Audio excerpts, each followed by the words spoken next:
So another aspect of our 3D printing that I'd like to just share quickly with folks, this is what we call a proof print. Rather than making this, if this is a 7-foot gar, the original one was approximately 50 some inches. So it was a good sized gar, but not a monster. And we print a small version of it so we can go and look and judge it and say, everything looks correct. The junctions look good. On this particular gar, we did a tremendous amount of inner mouth detail.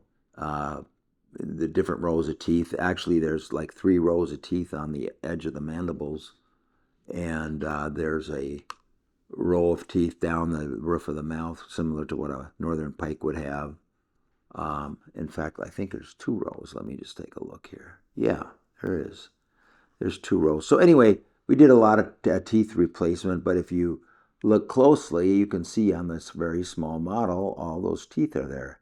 Obviously, when we print it full size or life size, proportionately, those teeth are going to stand out and be a very good part of what we're doing. Here we have a seam, but once we fill that and grind in that detail where it connects each scale, you'll never see it. It's perfect. It's absolutely lines up perfectly in the model. So that's, again, a real good aspect of it.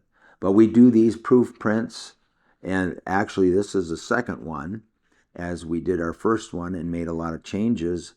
And usually that takes care of it, but I thought, let's just do one more, just so we get another chance to look it over. We added some ultra fine texture on the roof of the top of the head. They have kind of a crinkly or lacy type structure of texture up through there, and so forth and so on. So this fish now is pretty well ready. And again, as I've mentioned so many times in our discussions on 3D printing, if there's something I don't like here, I'll print this. The catfish we showed you earlier, there's a couple of edits that's going to be made to that. That once I got it life size, or a large specimen of it printed, I saw some things I didn't like, and I'll go back into the scan and fix those. So unlike conventional printing or conventional casting with the silicone molds, once you make a mold, you're pretty well stuck. This is what I got. I can take a part out of it, and I can, sculpt something onto it or grind something. I can adjust it that way.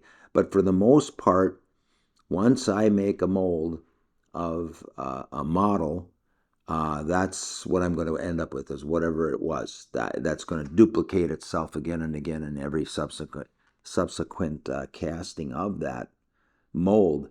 So with 3D printing, again, I can go in at any given time and make an edit within minutes. I can change something very, very quick that I don't like and fix it.